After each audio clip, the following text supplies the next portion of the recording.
अपन इस वीडियो में बात कर लेते हैं रेडिंगटन लिमिटेड की। क्विकली एनालिसिस देख लेते हैं। चैनल को लाइक एंड सब्सक्राइब करना मत भूलिएगा। तो एज रेडिंगटन में आप देख रहे होंगे स्टॉक में आज एक अच्छा मूव देखने को मिला है। 5% के आसपास की तेजी रही। वॉल्यूम भी 34 मिलियन का था और स्टॉक में जो बाउंस रहा है वो एज इट इज जो लास्ट वीडियो बनाया था रेडिंगटन का, उसमें जो डिस्क्राइब्ड टारगेट्स बताए थे उसी लेवल तक अपन को देखने को मिले।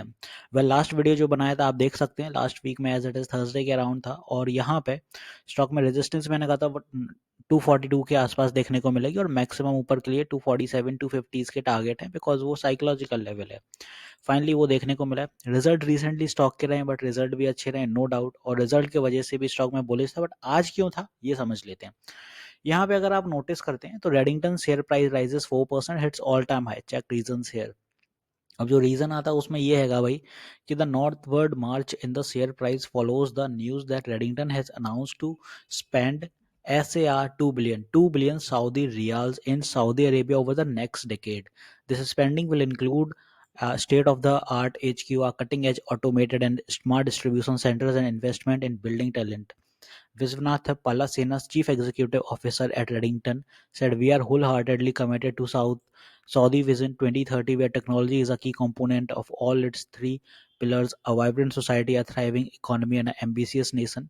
तो इस वजह से स्टॉक में ये तेज़ी देखने को मिली है और अभी stock as it is bullish sentiment जो दिखाया है उसके अकॉर्डिंग स्टॉक ने आज 245 के आसपास के टारगेट दिखा दिए। अब क्या रहेगा कि भाई स्टॉक क्या और ऊपर एज इट इज़ चलेगा या कुछ वीकनेस आएगी। वेल, रेंज तो देखो यही थी अपनी।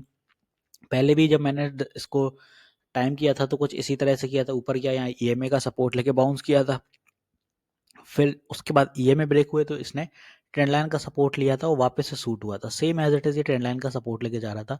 तो अभी भी देखें आप तो EMA से बहुत दूर हो गया। EMA यहाँ कहीं आते हैं। स्टॉक डेली टाइम फ्रेम पे देखें तो ओवरबॉट हुआ नहीं है, बट 1 आवर टाइम फ्रेम जब आप जज करेंगे तो बहुत ओवरबॉट है। मतलब डबल टॉप तो बन चुके हैं 1 आवर टाइम फ्रेम पे, गिरावट की संभावनाएं बन रही है। तो यहाँ ट्रैप मत होइएगा भाई कि आप बाय कर लें, क्योंकि स्टॉक में रिट्रेस जरूर आएगा और रिट्रेस में स्टॉक अपन देखेंगे या तो इस लेवल पे 225, वरना धीरे धीरे करके स्टॉक अपन को इस जोन पे जरूर मिलेगा। और थोड़ा सा वेट कर लीजिए, 220 कोई ज़्यादा दूर नहीं है। 220 225 इस जोन पे अपन पकड़ेंगे, क्योंकि जब नेक्स्ट जो बुलिश मूव आएगा वो यहीं से रहेगा ऊपर के लिए और एज इट इज़ कुछ इधर तक के टारगेट फिर आएंगे। 255 260 की अपने रेंज के टारगेट दिखेंगे। तो नेक्स्ट सेशन में जो अपना मोमेंटम अभी रहेगा आने वाले दिनों में, थोड़ा सा यहाँ अगर बेरिश ट्रेंड लगता है स्टॉक में तो वो सबसे बेस्ट रहेगा। और नए टारगेट्स क्या होंगे, नए सपोर्ट क्या होंगे, उन पे थोड़ी सी चर्चा करते हैं कि स्टॉक में अब नेक्स्ट सपोर्ट्स क्या रहने वाले हैं। तो बाय एनी मीन्स अगर कल कोई अगर एज इन पुल बैक रहता है या एक सपोर्ट अगर स्टॉक को चाहिए तो स्ट्रॉन्ग सपोर्ट तो भाई रह रहा है अपना 233 के 232। इसके बाद अगर कोई नेक्स्ट सपोर्ट अपना नीचे की दिशा में है तो 225 का साइकोलॉजिकल लेवल है और देन आफ्टर 225 वही जो मैंने कहा है 220। तो ये अपने स्ट्रॉन्ग सपोर्ट है नीचे के लिए। ऊपर के लिए बड़ा हर्डल अपने सामने रहेगा 250 और 255।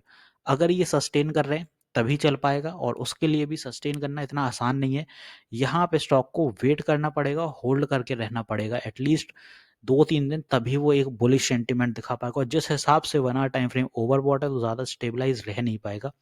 सेलिंग कहीं ना कहीं क्रिएट रहेगी, बिकॉज इट्स बीन 4 कैंडल्स जब स्टॉक में एक बायर्स पोटेंशियल देखने को मिला है तो सेलर्स की एक्टिविटी भी जनरेट होगी। तो स्टॉक में ये सारे अपने सपोर्ट रहेंगे, ये कुछ रेजिस्टेंस है।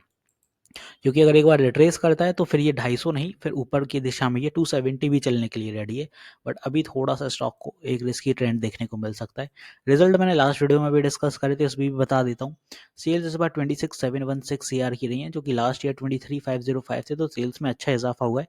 और नेट प्रॉफिट 403 जो कि लास्ट ईयर 348 था। EPS बढ़ के हो गया 5 रुपये, जो कि लास्ट टाइम था 4.36 रुपीज़ का। इन्वेस्टर्स में FII की स्टेक 58% है और जो कि रिसेंट ये क्वार्टर से हल्के से बढ़ाए हैं। दिसंबर में 58.07 थे, इस बार 58.53 है।